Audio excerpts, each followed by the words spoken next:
Yeah, I guess This that is a would be. museum That would be. piece. It certainly is.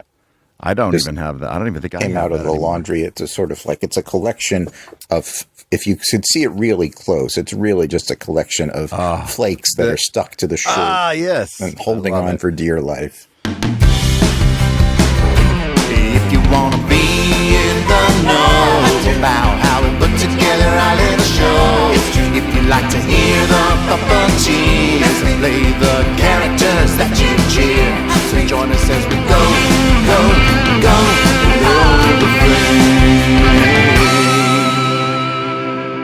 Welcome to Below the Frame. I am Matt Vogel, and today I am here. I get to talk with Craig Shemin, who, of course, Muppet fans will know is a writer, and he has written for the Muppets over the years, and for Nickelodeon, and for Cartoon Network, and for a bunch of others. And he has a book called Sam and Friends, the story of Jim Henson's first television show that was released in 2022, and it is available everywhere that you could buy books.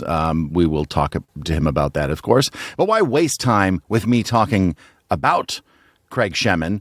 Let's just get to it and talk with Craig Shemin. So, Craig, welcome to Below the Frame.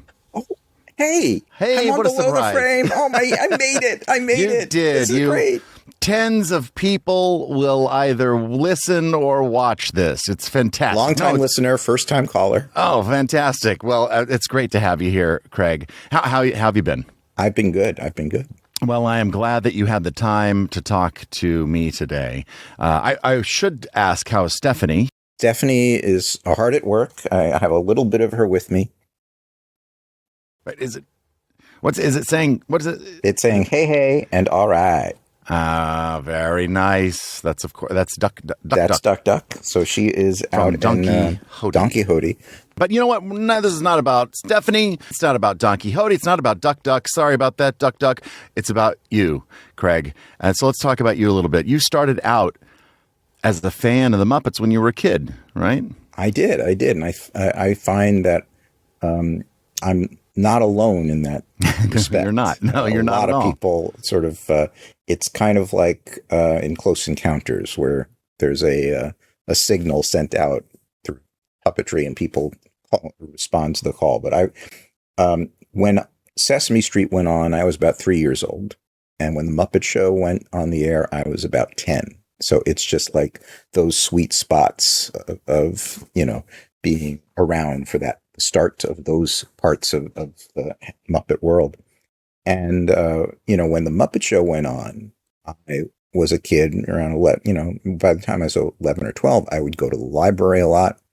I would like to do research just to find out how this stuff worked. I made a couple of really bad puppets because I didn't know really anything about sewing, so I stapled everything together.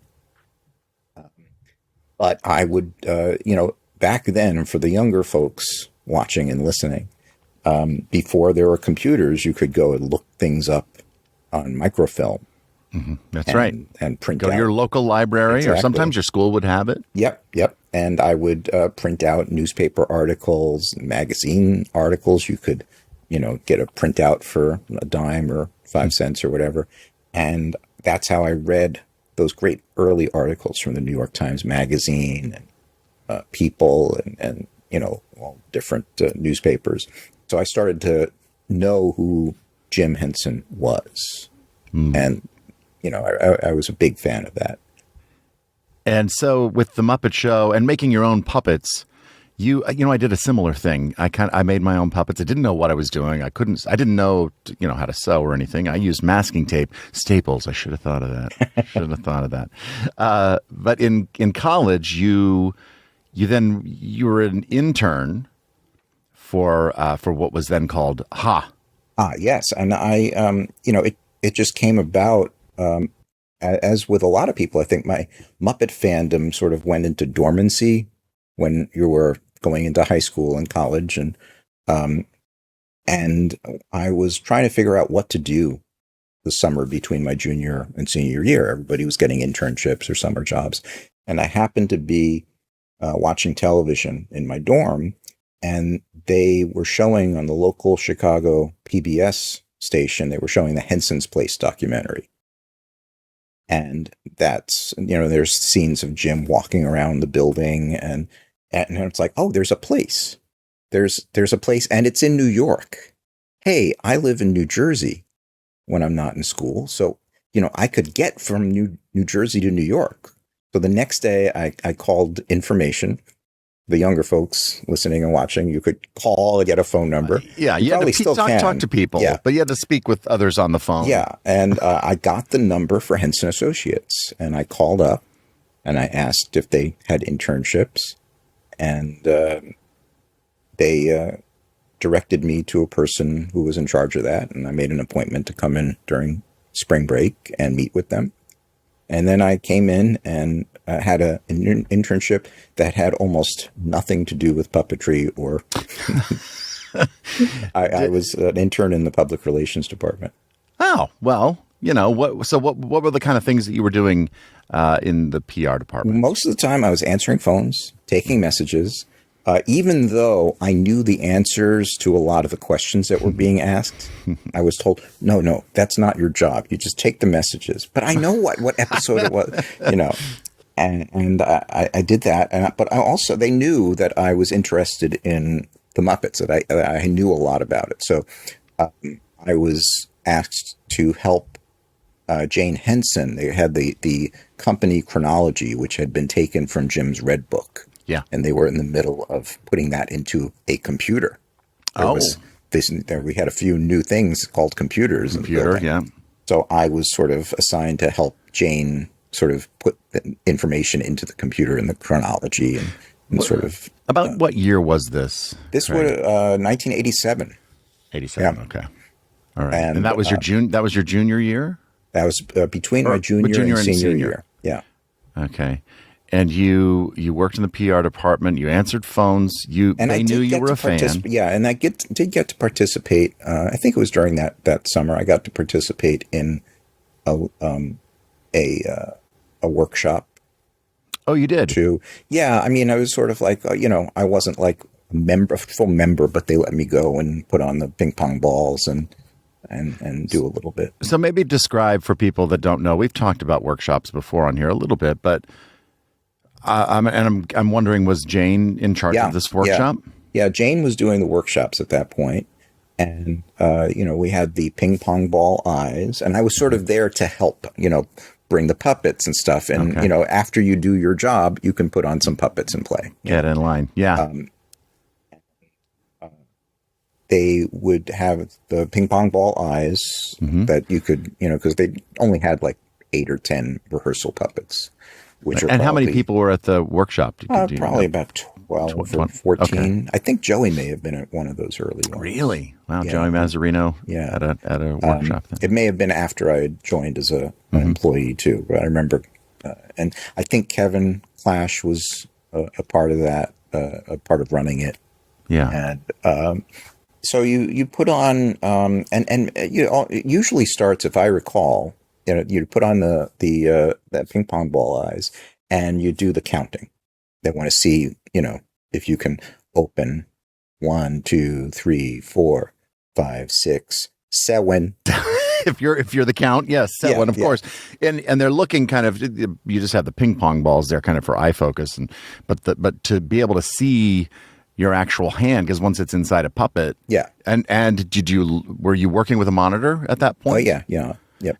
And how did you find working with a monitor? Because it takes some getting used to. Yeah. It does. You'd never done that before, though, right? Before walking into that workshop, had you ever done it? That was the first time, but it taught me a lot, because when I got back to school, I did pursue it more, and I built some puppets without using staples. No staples this time. Yes, I was doing so, but being around, I was able to spend some time in the Henson workshop, so I was able to say, "Oh, that stuff, that barge cement, that looks really cool."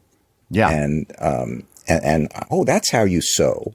And so I was able to sort of pick up a few things. You were where were you at the mansion? Yeah, that was my office was at that point when I was there. I didn't have an office. I had a half a desk, I think, and that was right. If you can probably look at pictures, but if you go through where that back skylight was, I was on one of the sides of that. When you go into the door heading downstairs, I was on the right ledge. Oh yeah, that. yeah. And being at the mansion, did you ever run into Jim? Did you ever run into Frank? Did you? Yeah. I actually met both Jim and Frank for the first time at the company softball game. And Were they playing? They were playing, yeah. Wow, that's cool. Jim had been in England but when I had gotten there, and he had just gotten back from doing, some storyteller stuff, and he knew everybody, so he didn't recognize who I was, and he actually came up to me, and there was a guy who was a very funny umpire that they had brought in to umpire the game, and Jim sort of comes up and we're watching, and he's like, oh, and I said, that umpire is great. And he's like, yeah, he was at our game last year. Were you at our game last year? And I'm like, no, I just started. I'm an intern. My name's Craig. And he's like, oh, hi. I heard we had an intern. I'm Jim. And, it's like, I know who you are. Yeah. So we chatted a little bit, and then he didn't have a glove with him. So he borrowed my glove. And we were on opposite teams, so we just would hand it off. And I brought a show and tell. I have this is a Hank Aaron signature model, but the actual signatures that matter here. Those are the ones that matter. Look at that. After the game, I asked Jim to sign it. And then I went up to Frank and said, I said, since you're a legend in baseball, Mr. Oz, would you sign that? He said, a legend in baseball? And he looked at the glove and I said, well, if he could sign it, I can sign it. There you go. So you have a nice, that's a real collector's item. That I think it's the only game used Jim Henson baseball glove. Yeah.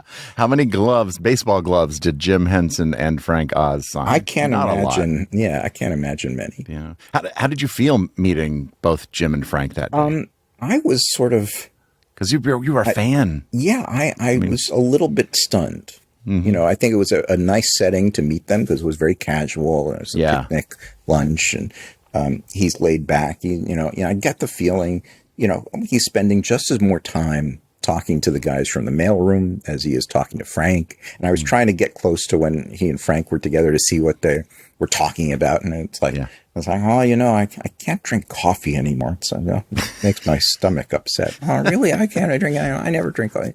And it's like, come on, guys, don't just talk about coffee. Do some bits. Yeah. That's funny. I think it was over that internship, I think it was after I started as an employee. I got to go to Sesame for the first time and watch them do Ernie and Bert. How did you go then from interning to writing for the Muppets? Well, the first part of it is, when I left, they were incredibly nice to me. On my last day, they gave me a copy of Muppets and Men, the book, signed by a lot of people. Yeah, wow. And Jane Henson invited me to meet with her. And I remember going up to the penthouse. I had never been to the penthouse in 117 before. And we sat down, and she said, I don't have any authority to offer you anything, but I hope that when you're done with school, you'll come back to us. And, wow. Hopefully there'll be something that'll be available that I think you should be with us. That's amazing. So then you're kind of floating back to school for your final year. Exactly. Well, and then it influenced my last year because I started building more puppets, and they had a Henson character design contest for a few years, and I entered that, and I didn't win because my stuff was very, very Muppet derivative. It was well. Wouldn't you want it to be? I mean, you're designing but I think they were looking. Let me put it. The guy who won the contest was Don Reardon. Oh my gosh! Yeah, his designs were really on another level, and not really directly. I think that they were looking at, we have people who can design the Muppets. Fair enough. Let's bring in let's try and find people who are doing really unique things. And so Donnie Reardon happened to win that contest, but that's fine. But it gave me opportunity to stay interested, and I did a puppet kids show as an independent study when I was a senior, and I called the troupe the Socks with Eyes Productions. And then I stayed in touch with the woman Susan Berry, now Susan Barrett, and she was in charge of public relations. I don't know if you ever met Susan. I don't think so, no. But she and I stayed in touch, and she had a tendency to fire her assistants. And it just so happened that every time I was coming home for a Christmas break or spring break, she had just fired another assistant. So that she would hire me to come in and work for a couple of weeks, actually as a part-time employee, not just, intern, not making money. So I came in, and it gave me a chance to see people and, put my face in front of people again. Absolutely. And see them more than just that one short little time during the summer, and then to see them again. That's great. And then she was able to get, at that point, she just had an assistant, and she got approval to hire third person in the department. It was going to be her, sort of a junior publicist, and an assistant. I was going to be the assistant, and they were able to approve that based, on he's also going to deal with the company archives, and so continuing kind of what you had done. Yeah, so that appealed to me because I didn't want to be a PR assistant, but at the same time, I'm looking around at all my friends who, went to the radio, television, film department at Northwestern. Nobody's getting jobs. Right. And I'm like, this is not, it's kind of like a way in potentially. It's something that you loved. And I could live at home with my parents and commute on, it was a long trip, but that's what happened. So after graduation, I started like 10 days later at the company, and stayed for 14 years. And there, you did get to do some interesting stuff there. I mean, you weren't just stuck in the right. invention. Well, at that point, it made it. I tried to make it known that I wanted to write, and I was starting to. And I still did some puppet workshops, and we were doing. It was. I had to make a choice at a certain point. Because we were doing a photo shoot with, I think it was John Barrett shooting it, or Richard, I'm not sure. But we did it at the Carriage House. This was when Jim had announced that he was going to sell the company to Disney. And we were going to produce a little booklet to go into the Disney company newsletter that would sort of here's the Muppets, here's how we do things, welcome. Yeah. And we shot a little photo. It's actually in the Jim Henson The Works book. Oh. But it was a photo to show how the puppetry was done, just what the physical setup of things. So we set up a camera, and we had raised, things, and we had, I think it was Camille and David Rudman come in to play the puppeteers. Yeah. So Camille could wear her big shoes, and and I was sort of just helping out, putting that together. And I was, holding reflectors. And then at a certain point, they had to get lighting adjusted. So they had me put on the puppet, and I put up, and they had a live monitor going. So I started doing my stuff. And David Rudman's like, hey, you're pretty good. I'm going to talk to Kevin about you. And, a couple days later, I'm sitting in PR, and Kevin's like, I hear you're a puppeteer. I'm like, well, I guess. And he's like, well, we're going to do a workshop. You come to the workshop. So I did the workshop, and I, doing a little bit of that. And at a certain point, Susan, my boss, said, we have to talk about this. And it's basically, I hear you're puppeteering, and I was also starting to write stories for the publishing department, and she didn't mind that because I could do that at home. Yeah. And she's like, here's the thing, I'm really happy for you pursuing everything you want to pursue, but I need to have someone here to answer the phones. and do what at that point I'm writing press releases. I'm doing this. I need someone in the office every day. And if you're going to pursue puppetry, you're going to not be here half the time. And I need someone who's going to be here half the time. So you sort of have to choose, do you want to pursue that? If you do, I'm going to have to find someone else to work here. Right. Now that's tricky. Because did you know, like, well, I don't know how it's not a sure thing. No, it's just if not. you go to By a that workshop. time, though, I had met Jerry Jewell as well, and started, because I would work with him and I would work with Frank if I was writing character interviews. So I kind of felt comfortable with Jerry and with doing that side of things, and I felt that I could really pursue the writing side and still have my day job. And, Susan would always, one of those things where she would, to my face, she would like, you got to make sure you're doing your job. I can't have you off. Yeah. And then she'd go to the staff meeting and she's like, oh, we're very proud of Craig. He's starting to write stories for the publishing department. Well, and here's an interesting thing too. Like you working as a writer, you're giving voice to the characters. Yeah. Just like you would be Absolutely. as a puppeteer. It's just that you're kind of doing it in advance. It's Yeah, and I think that I never really looked back. And I still did a couple of things after that. When Jim died, I did, I was in the back row of the Muppet Celebrate Jim Henson. And I one or two things from time to time. Well, since you mentioned it, Muppet Celebrate Jim Henson, and you were there for that, what was that? I mean, you were part of a big group of other performers there with puppets on their hands just to kind of fill out the crowd. Well, and I think Kevin, I had been working, I had done a bunch of workshops with Kevin. So I was sort of at the top of the list of people he wasn't paying. Yes. So he's like, oh, you come to this one. We'll put a puppet on you. Right.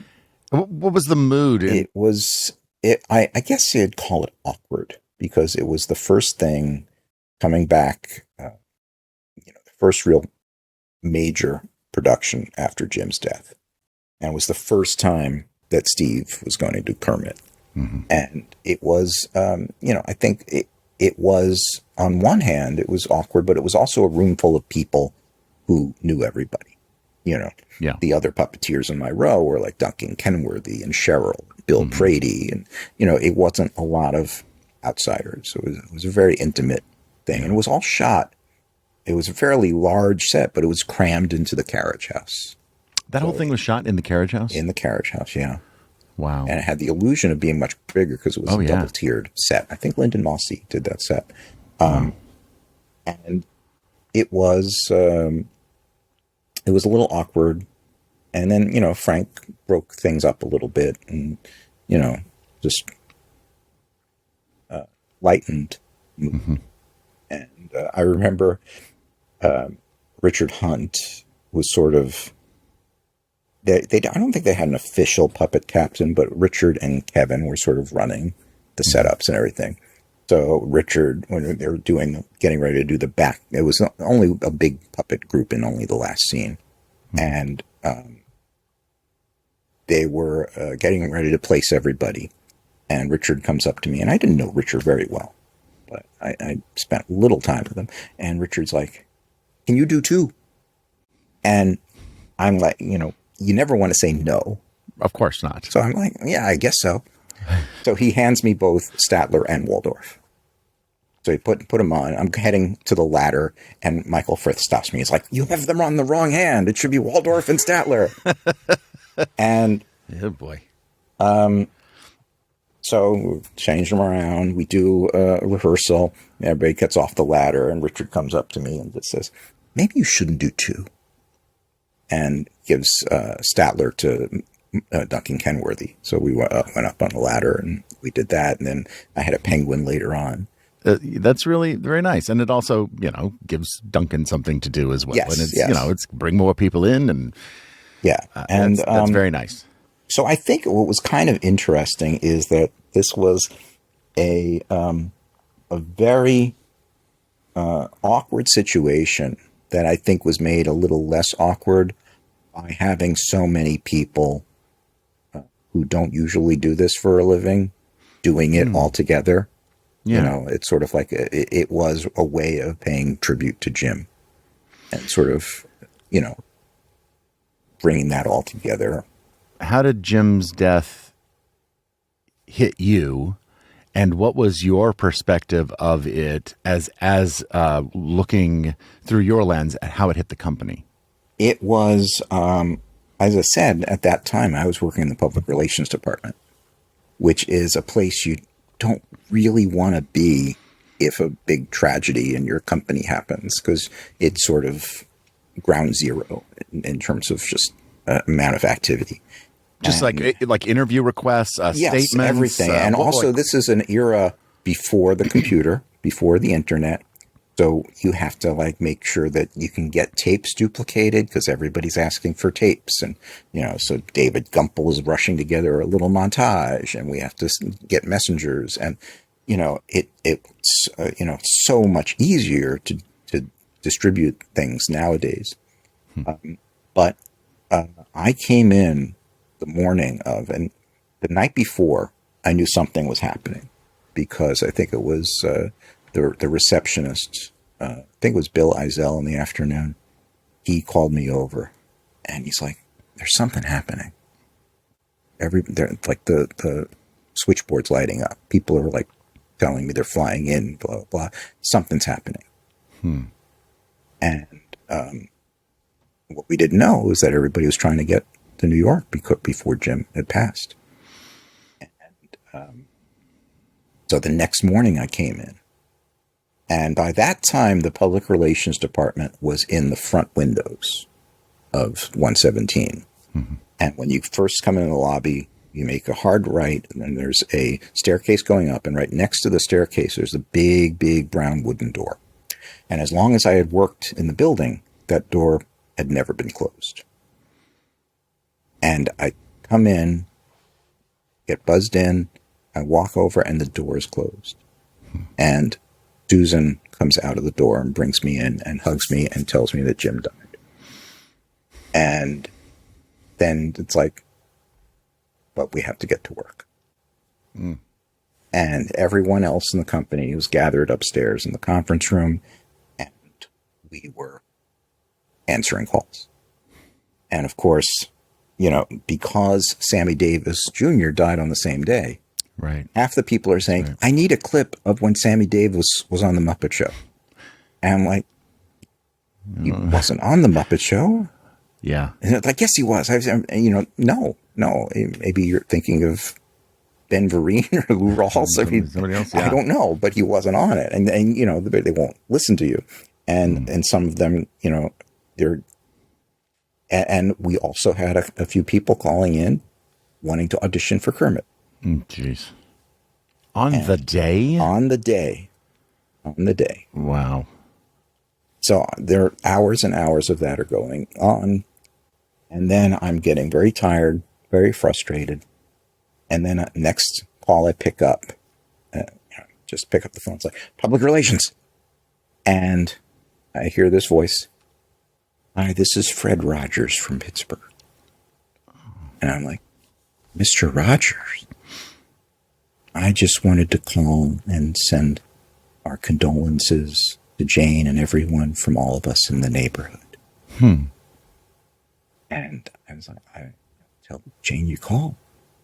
And just hearing that voice gave me the energy to get through the rest of the day.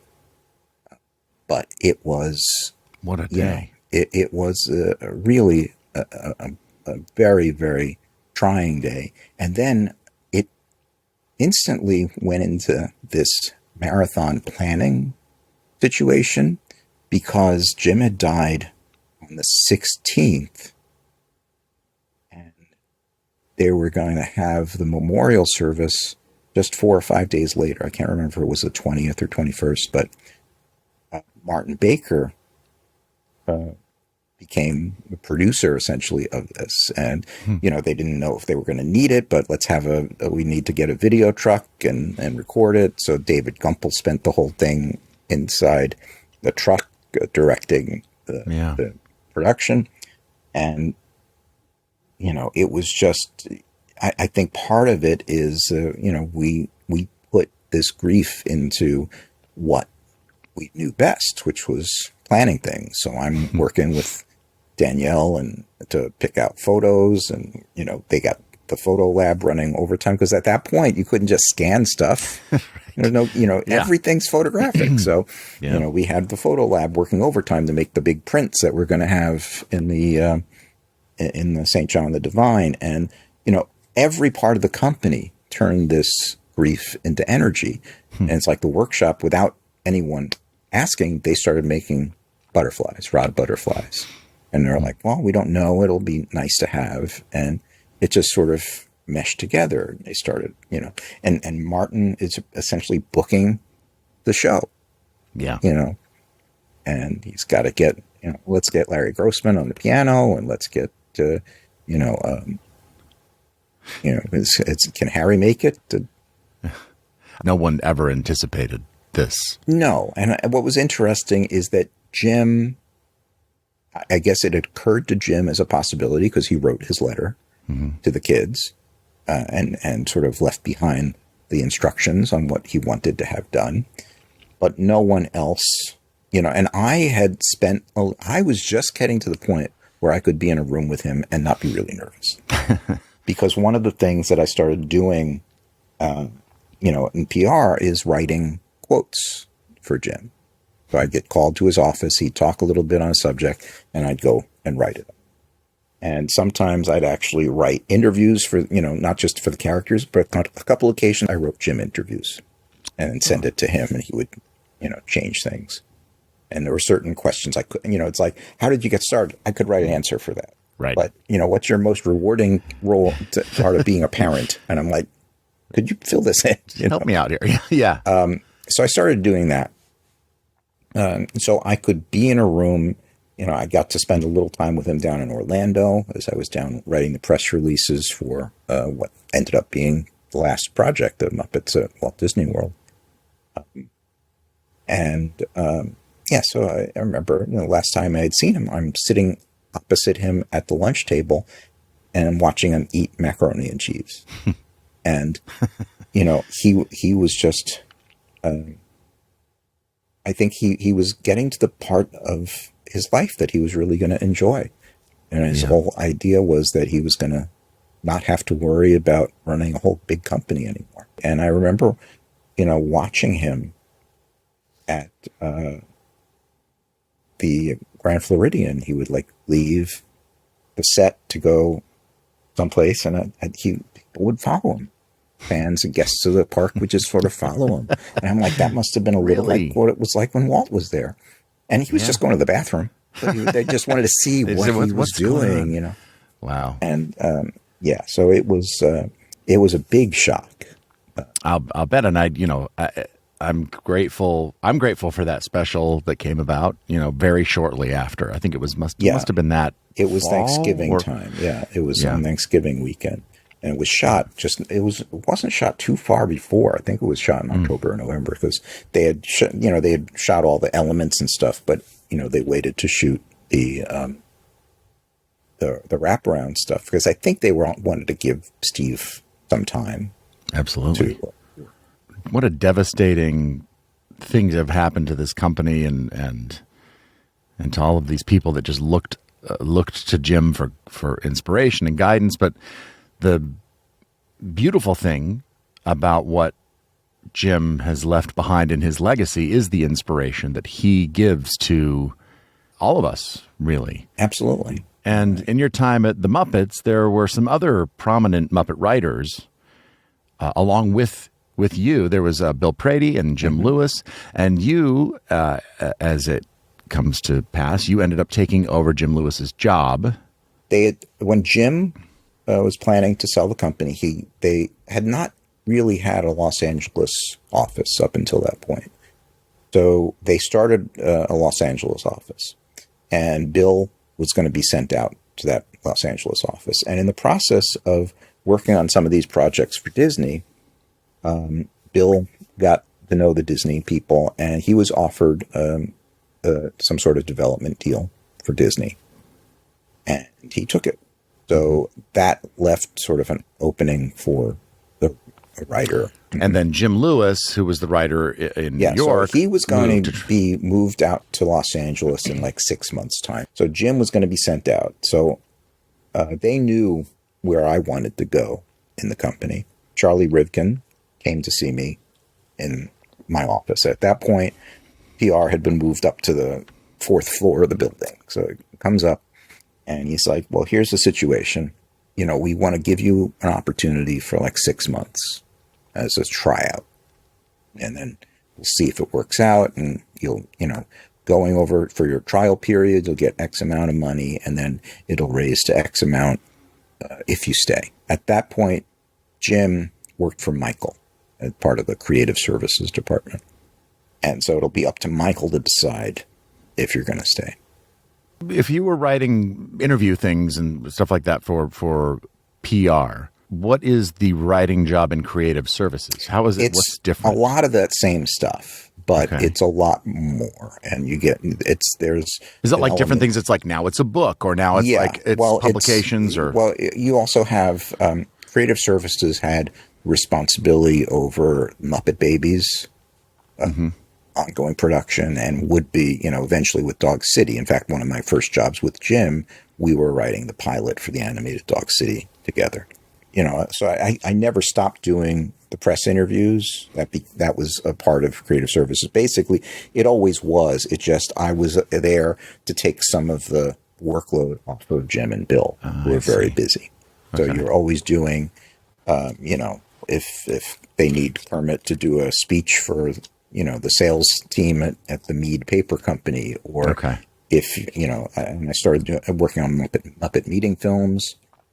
So that's the sort of stuff I would try and do. And you've written some pretty cool Muppet content over the years. You mentioned Dog City, the Muppet meeting films. What are some highlights for you? Well, I'll tell you, I did the Muppets Inside, the CD-ROM.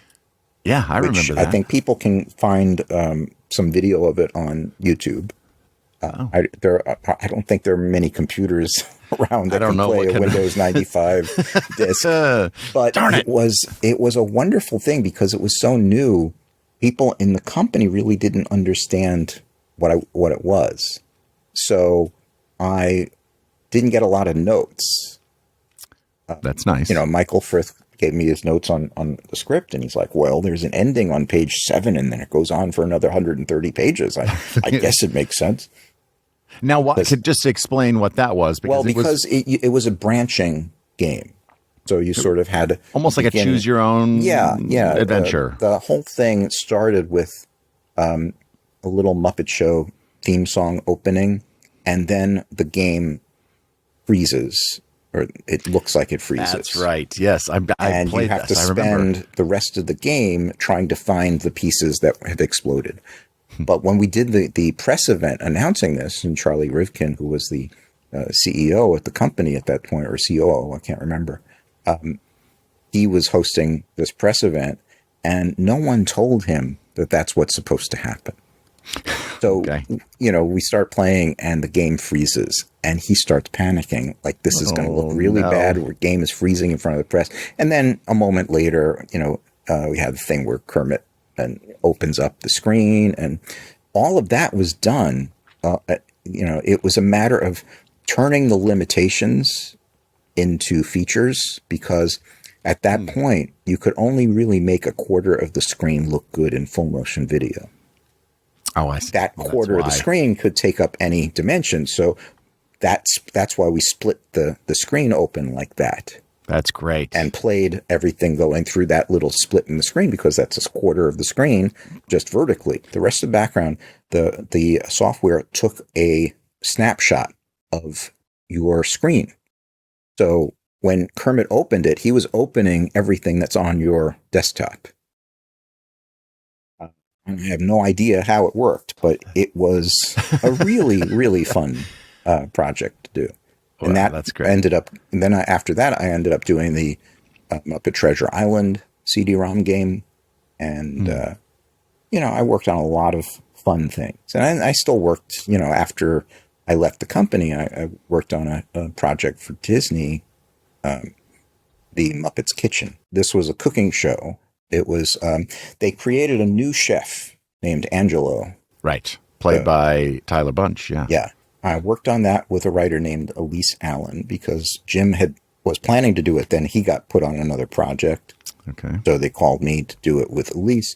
And that was a lot of fun. But it, like you said, I was able to like, what can I do? And I'm like, oh, I love cheesy disaster movies. I'm going to do an episode that's the Towering Inferno. Oh, that's great. So we have the characters building the world's biggest sandwich.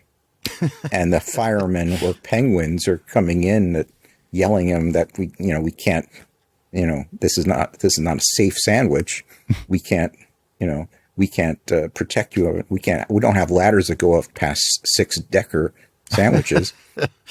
And I basically stole the entire ending speech from Steve McQueen in Towering Inferno. Oh, it's my gosh. We didn't have a big body count, but it's going to happen one day until someone asks us how to build these things. That's so great. And Kirk directed it, so he knew exactly what we were doing. And he does this slow push in on the penguin fire chief during that.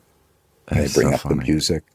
And of course, there's like a handful of people who will get those references, but the key is that it's funny on its own, even if you don't know where it's coming from. That's what makes those things work really well, is that if you know it, you know it. And if you don't, and it's still well written and funny, you're still going to laugh. You worked on the first season of Wobulous World of Dr. Seuss. I did. Where you were nominated for WGA Award. Proud to say I was. Yeah. And that was another thing that was just, it was a very intense show because it had not been done before, what we were doing, which was putting the physical puppets in front of a virtual set in real time. And the computer system hadn't really caught up with that concept yet. We stopped production, like at one point we went on an unplanned hiatus only because there was a new computer system coming out. Oh, and just to wait and see if... Yes, we have we're shutting down for 2 weeks because there's a new unexplored station that's going to be able to get, this working a little better. And did it? Yeah, but there was always, they would have to keep track of how many polygons were in the set, because if it exceeded a certain amount of polygons, it would just like crash. And that puts you down for a little while. Yeah, but Michael Frith is always like, let's put another little tree in the background. And they're like, I don't think it's going to, what's one little tree? And of course, you put the tree in, and it's like, we're down for an hour. Oh, no. Okay. That is the end of part 1 of my chat with Craig Shemin. Thank you, Craig. We will pick this up again next time on Below the Frame, where we will talk more about Craig and his career and the things that he has done in his career. We'll talk about some things that we got to do together that I just loved. And we'll also talk about his book, Sam and Friends, the story of Jim Henson's first television show. So join us next time on Below the Frame for more of that. See you next time. Bye. Below the Frame is a Welcome Matt production produced by me, Matt Vogel. The theme song was written by Stephanie DeBruzzo and myself and performed by my band, The Mighty Weaklings. Thanks to Dave Holteen at DaveHolteenDesign.com. He created our podcast art. You can follow me on Instagram at WelcomeMattV or search Matt Vogel. I post things every now and again, and it'll help you know when new episodes of this podcast, for example, are coming out. If you are sharing podcasts, please let somebody know about this one. And also, if you have a few seconds, just rate and review this one. I'm sure that pleases the podcast gods or something. You can find Below the Frame wherever you get your podcasts, and we are now a video podcast on YouTube, so you can see our faces if that's something that you want to do. Thanks everybody out there for listening. I am Matt Vogel, and we will see you next time when we go Below the Frame. Go, go, go.